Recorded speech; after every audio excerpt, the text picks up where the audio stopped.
Good morning. Good morning for this new Seagull video. Today we are going to talk about Blueback seismic reservoir characterization, and more especially about Seismic Net Pay. How does it work? So first of all, thank you for signing up. So we plan to run these sections again for next week. We're planning to do more videos for the week after. So please tell us what you want to see. We can add more. If you want to find out more, please contact your Seagull account manager or email at sales@seagull.com. So the format, each session will last between 20 and 30 minutes. Each session will be recorded and you will get a copy of the recording via email 24 hours after the webinar ends. The recording will also be loaded on the Seagull YouTube channel. If there is time for Q&A, can you please submit your question via the chat tab in the GoToWebinar console? Oops, sorry. So a summary for this today's video. In a situation, in a previous video, we created an EEI seismic volume. What we want to do now is to use this volume to use Seismic Net Pay. We have two main challenges. First, we need to QC that I can use this method on my dataset and then use this method. The workflow will follow two parts. On the first part, we will QC that we can apply Seismic Net Pay on our dataset. Then on the second part, we will do the parameterization of the tool itself. And we will do that in two cases. On the first cases, we will do like we don't have any well data to do the calibration. On the second part, we will do like we have some well data for the calibration. Before jumping into Petrel, just a little bit of theory, just so we are all on the same page. Blueback tool Seismic Net Pay is based on Pat Connolly's technique, published in 2007. I've put the reference at the bottom. So this technique uses the concept of seismic net to gross. I've put some equation over there. So seismic net to gross is defined as the net pay thickness divided by the apparent thickness. Because we're interested in the net pay thickness, we can change a little bit the equation, and we have the net pay thickness equal seismic net to gross multiplied by apparent thickness. To be applied on seismic data, seismic net to gross needs to be related to band limited impedance. We can say that seismic net to gross varies approximately linearly with average band limited impedance, or ABLI. So we can change again our equation, and we have net pay thickness, it equals a scalar multiplied by ABLI multiplied by apparent thickness.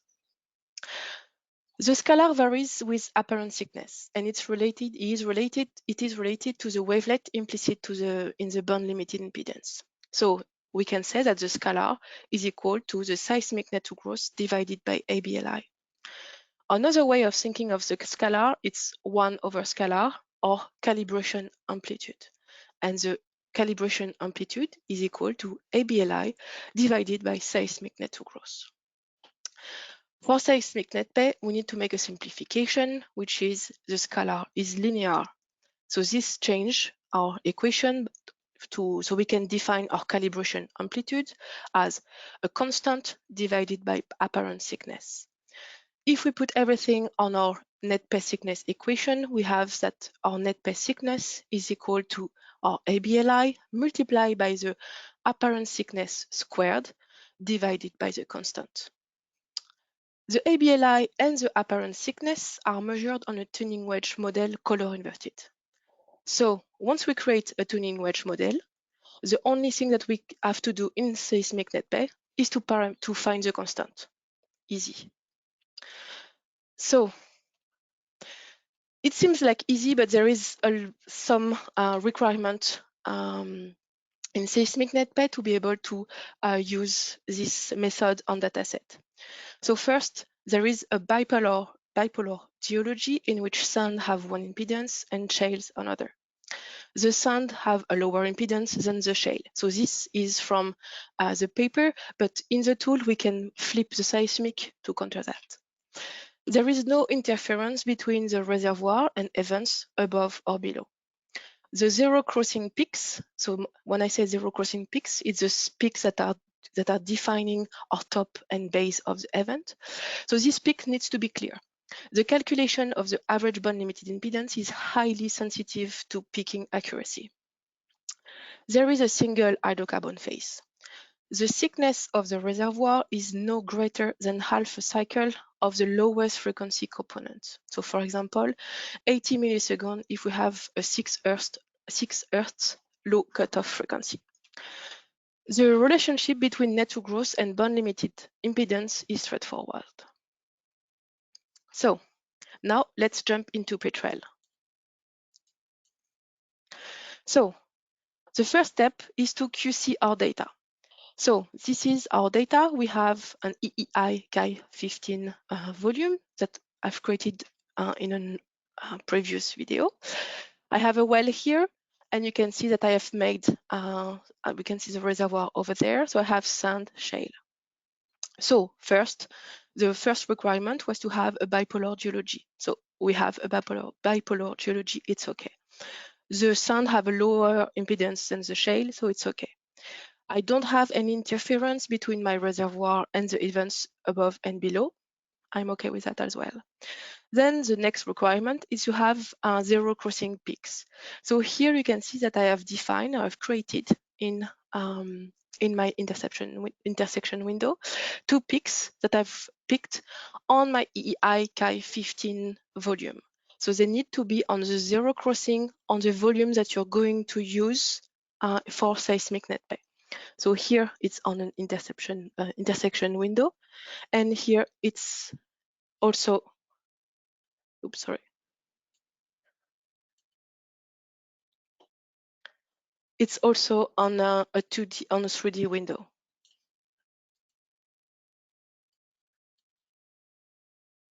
So it seems that you can't see my window. I hope you can see my window now. We can see it. Thank you. So sorry about that. So I will just go back to what I've said. So this is my well with my intersection window. So this is my EI Chi15, where we can see my reservoir over there. So I have my well with sand and shale. And I have 2 peaks, so top and base. This is just an example or to show my base that I've picked on my EI Chi15 on a 3D window. What I've also done,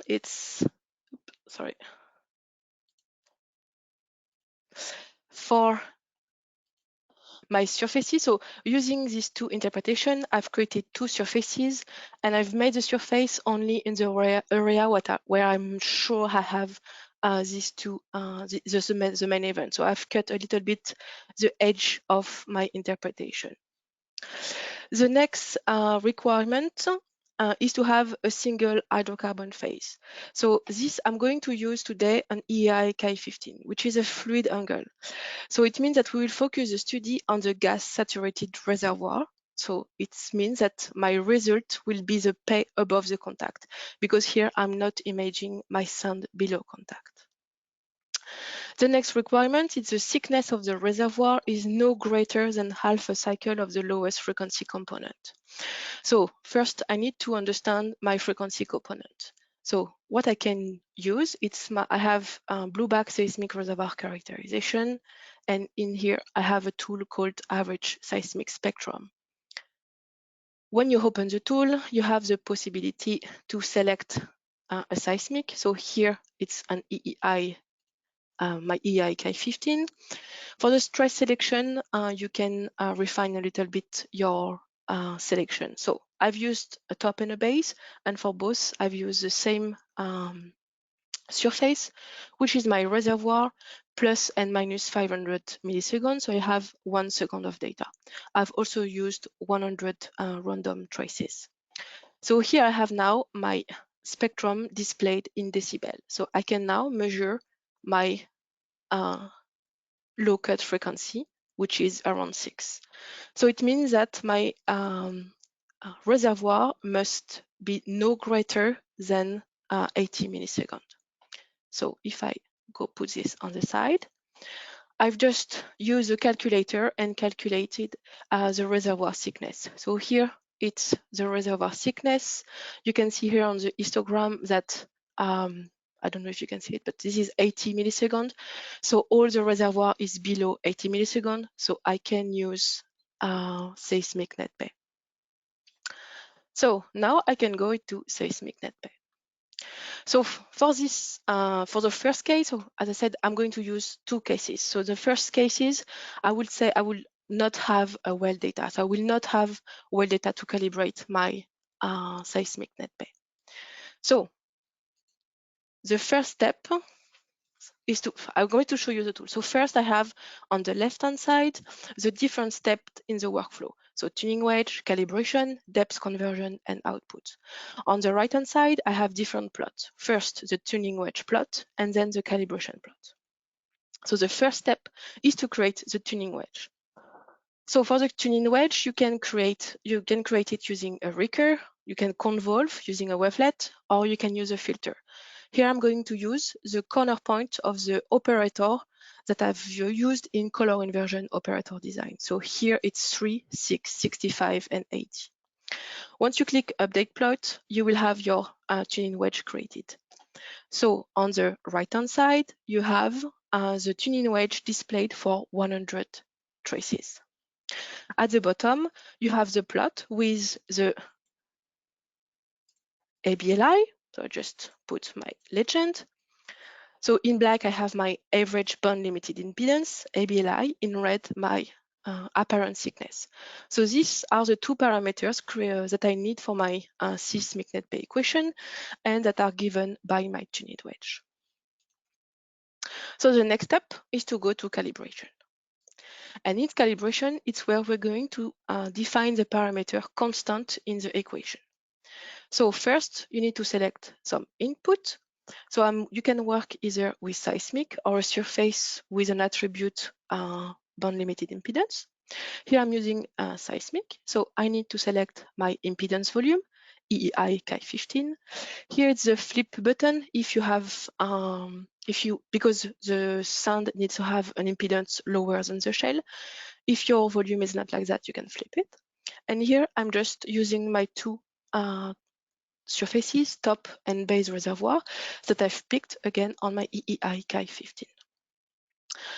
Then when you click update plot, you have these different plots that are created. So the first one is a BLI tuning curve. So again, if I just put the legend, you have in blue the seismic point.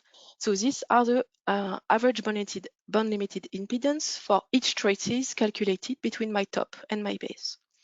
I have in the cyan line the calibration curve, which is a calibration amplitude, and it's equal to 1 over the scalar. Then in red, I have my tuned curve, which are just a copy of my average BLI curve that I've created in the tuning wedge section. Then you have a cross plot, which is a seismic net to gross versus apparent thickness. You have a plot for the scalar, and you have also a plot for the well calibration. For this first case, I don't have well calibration, so I'm just going to forget this plot. So now, if I focus on the BLI tuning curve plot, this is the line that we need to parameterize. We parameterize it using this calibration section over there. So I've selected factor, but you can use pick BLI if you wish to. So to parameterize, you just have to move it up or down. Oh, it doesn't update. Let me update. So it just takes a minute.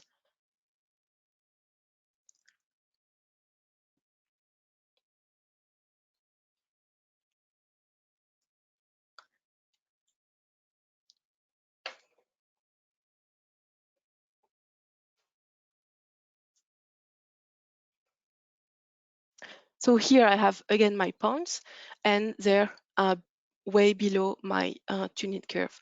So I need to put my tuning curve down. So now it's moving. So this tuning curve define our seismic net to growth. If a point lay on the line, the net to growth estimation will be 1. If a point is on the x-axis, the net to growth will be 0. If it lays halfway, your net to growth will be at 50% or 0.5.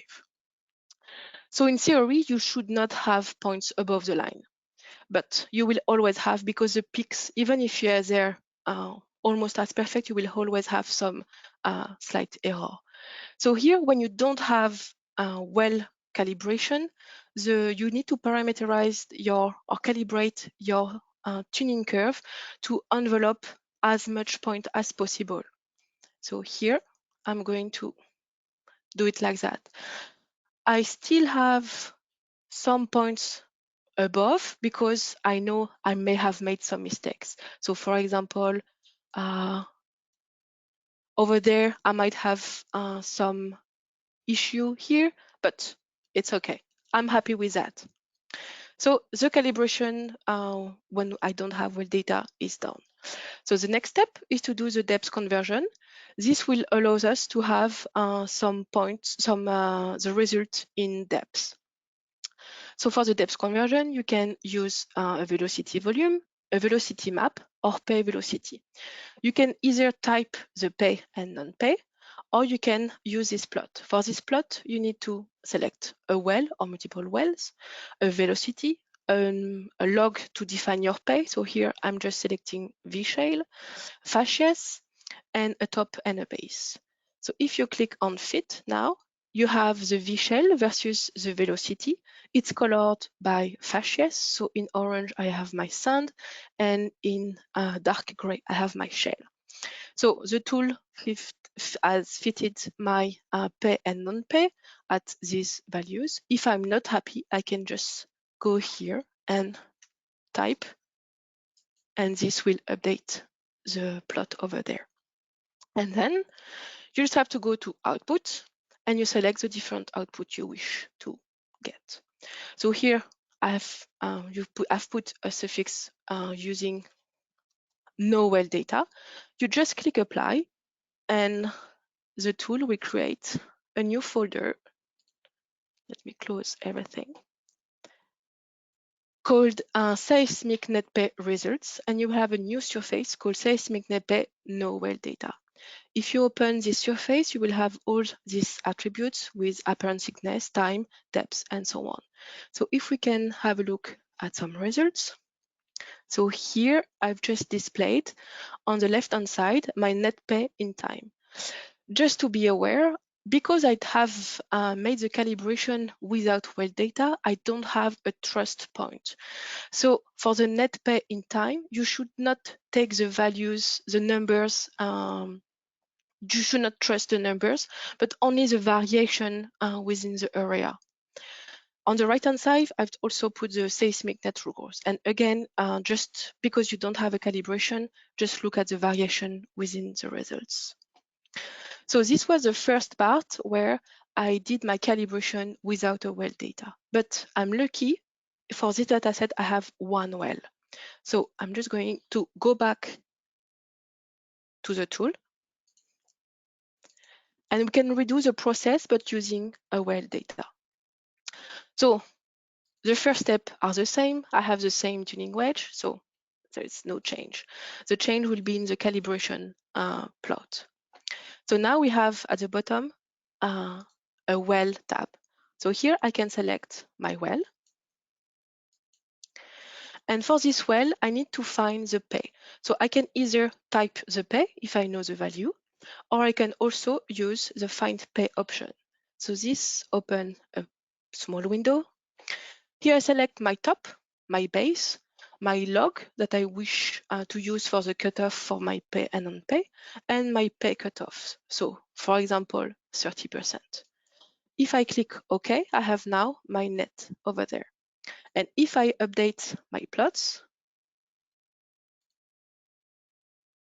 so let me just put a step of 3 and update so it's quicker.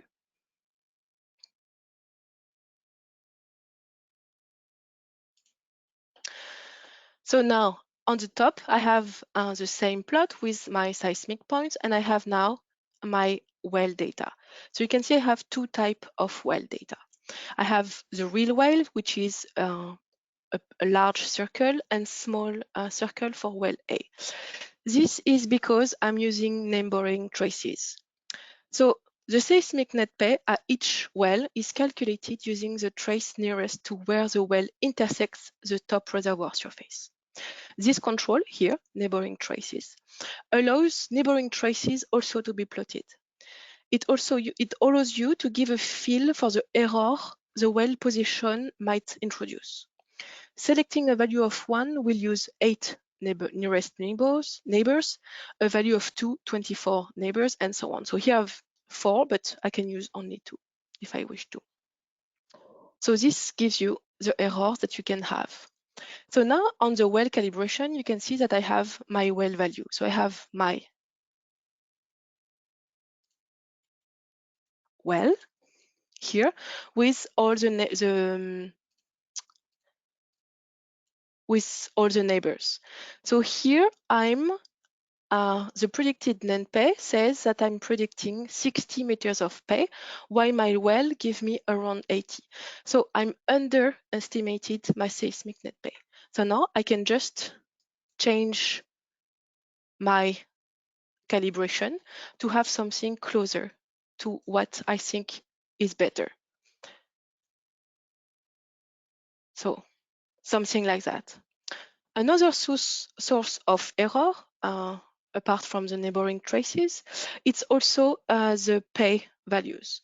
So for example, I have made copies of my well just for you to understand the variation that we can have in the error in my net to gross or my net at the well. So for this first well, I've used a cutoff of 30. For this one, I'm going to use a cutoff of 20. So I have now 70 meters of pay, which is almost 10 meters difference. And for the last one, I will just make something over a large cutoff of 40. And I have 83 meters. So now if I update my plots, I have my 3 fake well, or my 2 fake well and my real well. And you can see also the large difference that I can have in net pay error when I use a different cutoff. So here I have only one real well, so they're all at the same predicted net pay because that's at the same location. It's better if you have multiple wells, obviously, because you will be able to have a better calibration. So here, the same, I just parameterize to have the wells that trust more closest to my 1-1 line. Once it's finished, I just have again to do the depth conversion and to do the outputs. Once I click apply, I have then, let me close this. A new surfaces called Seismic Net Pay using well data.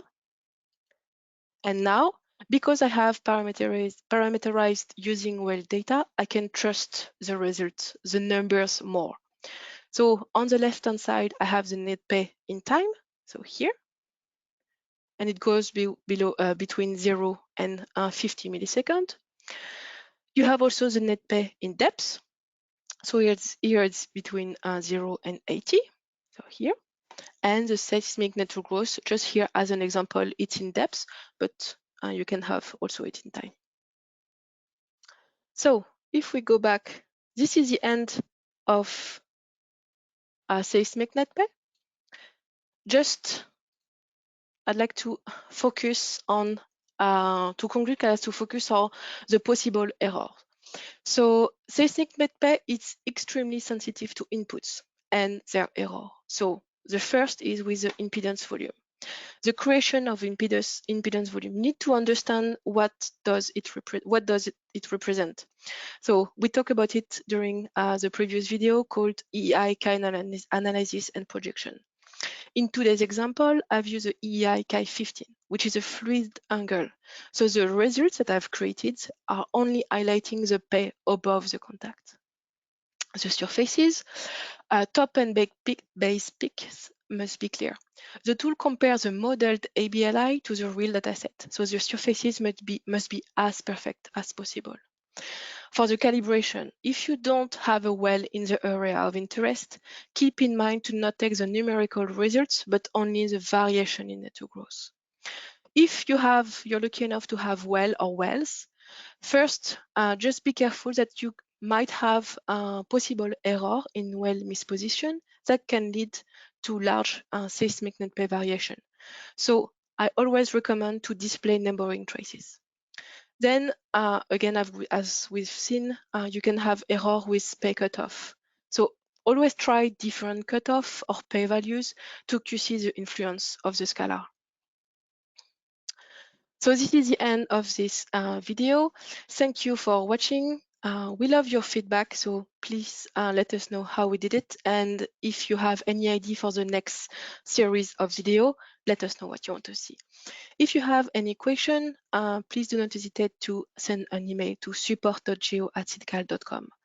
And don't forget to register for the next video, which is next Monday, and we will talk about AVO analysis and data reconnaissance using Blueback seismic reservoir characterization and Blueback investigator. It's time. I don't know what's the time. So we have 3 minutes for question if you have some question. If I don't have time to answer all the question, we will get back to you in emails. Thank you very much. So we have some question. Let me just.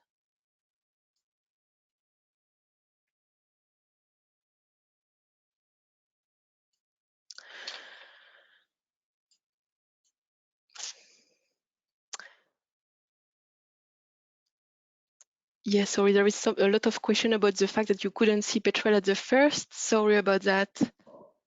So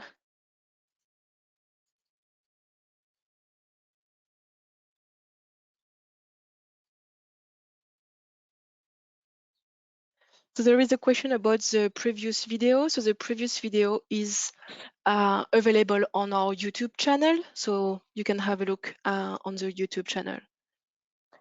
So I have a question. Can you develop more on auto-calibrate both seismic and well option? So let's go back in the tool. Yeah, I didn't talk about.